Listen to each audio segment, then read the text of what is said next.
Moi, je pense qu'ultimement, il faut être moins flexible qu'on le pense. Un leader qui a entre les mains un projet complexe, qui va déranger des gens, ou qui va déranger le marché, ou qui va déranger qui que ce soit, le gouvernement, les façons de faire, les perceptions qu'on a. Le leader là, qui est responsable de ce projet-là est toujours aux prises avec la notion de complexité. Et moi, je l'ai vécu dans des négociations, y compris très récemment, où il faut être déterminé, parce que si on laisse trop de flexibilité, les choses peuvent rentrer dans un mur, puis il n'y a plus de cohérence. Moi, je crois que la plus grande caractéristique intellectuelle, pas affective, pas éthique, pas morale, la plus grande caractéristique intellectuelle du succès dans le leadership, c'est la cohérence.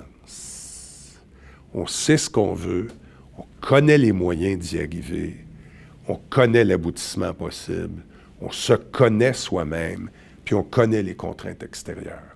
Puis on définit quelque chose de cohérent. Et chaque fois qu'il y a une remise en cause, on ramène sur la cohérence. Pourquoi on fait ça? Vers quoi on va? Comment on va le faire?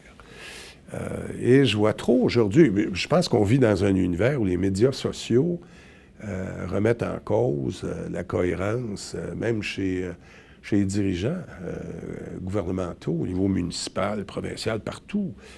J'ai toujours pensé que les décisions en politique devaient d'abord et avant tout se prendre à partir de l'idée claire qu'on s'en fait, la décision qu'il y a à prendre. Et puis ensuite, on regarde comment on va communiquer ça. J'ai bien peur qu'aujourd'hui, de plus en plus d'hommes et de femmes politiques soient soumis au fait qu'on se demande d'abord comment on va communiquer avant de se demander ce qu'on va communiquer. Et ça, pour moi, ça met en cause la notion de cohérence.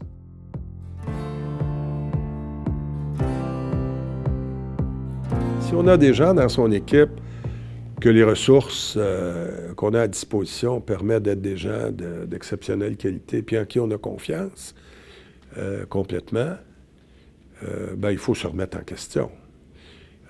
Mais il faut prendre la distance. On ne se remet pas en question parce que quelqu'un de l'autre côté de la table a dit qu'il n'était pas d'accord.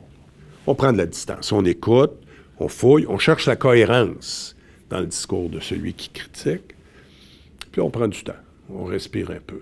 On prend quelques minutes, quelques heures, quelques jours, dépendant du contexte, pour réfléchir. Puis il faut accepter de le faire de façon ouverte. Et si on arrive à la conclusion que c'est impossible de changer d'idée et qu'on ne peut pas changer d'équipe, on arrête.